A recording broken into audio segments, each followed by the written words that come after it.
Hello, ഇന്നൊരു easy ആയിട്ട് ചെയ്യാൻ പറ്റുക ഫിഷ് നഗറ്റ്സിൻ്റെ റെസിപ്പി ആയിട്ട്. നമുക്ക് ഫിഷ് മാരിനേറ്റ് ചെയ്യാൻ വേണ്ടിയിട്ട് salt, pepper powder, lemon juice, garlic paste add ചെയ്തിട്ട് നല്ല രീതിയിൽ മിക്സ് ചെയ്തിട്ട് ഒരു 15 to 20 മിനിറ്റ്സ് ലീവ് ചെയ്യാൻ വെക്കുക.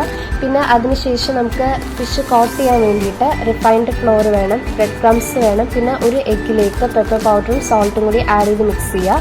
എന്നിട്ട് ഫിഷ് നമ്മൾ ആദ്യം എഗ്ഗിൻ്റെ മിക്സ്ചറിൽ ഡിപ്പ് ചെയ്തതിന് ശേഷം റിഫൈൻഡ് ഫ്ലോറിൽ കോട്ട് ചെയ്തിട്ട് ഫൈനലി നമ്മൾ ബ്രെഡ് ക്രംസിന് കോട്ട് ചെയ്തെടുക്കുക.